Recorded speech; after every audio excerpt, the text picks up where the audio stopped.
Thank you, Madam Speaker. There's no doubt that Hurricane Sandy rendered unspeakable damage to both lives and property on our East Coast. It represents truly one of the great natural disasters of recent history. For millions of our fellow citizens, the devastation has been unspeakable and unfathomable. It is time, obviously, to rebuild homes, buildings, and lives.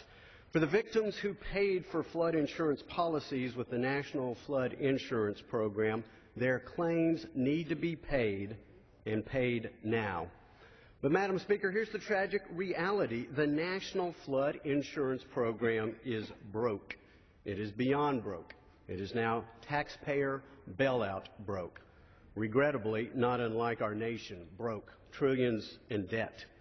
Debt to the Chinese, the shameful bill sent to our children and grandchildren.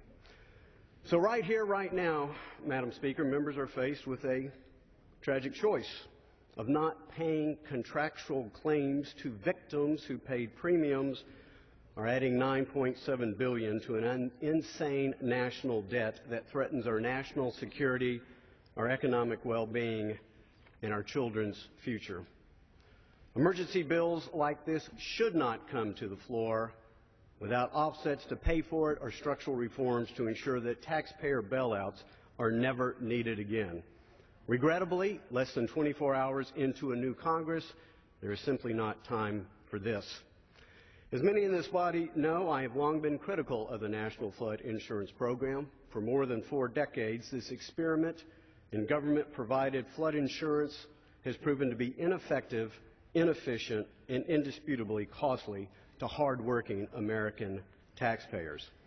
Last Congress, we passed a reauthorization bill with modest reforms to begin eliminating outdated subsidies and get the program. Will the gentleman yield an additional 30 seconds? Yield the gentleman from Texas an additional 30 seconds. Outdated subsidies and get the program on a path towards actuarial soundness, but Sandy has hit before many of these provisions could take effect.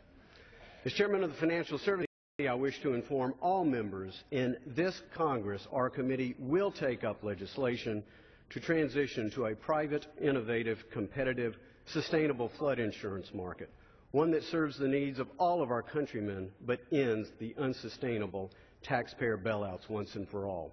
A great physical tragedy of today should never become an even greater fiscal tragedy for our children tomorrow. I yield back the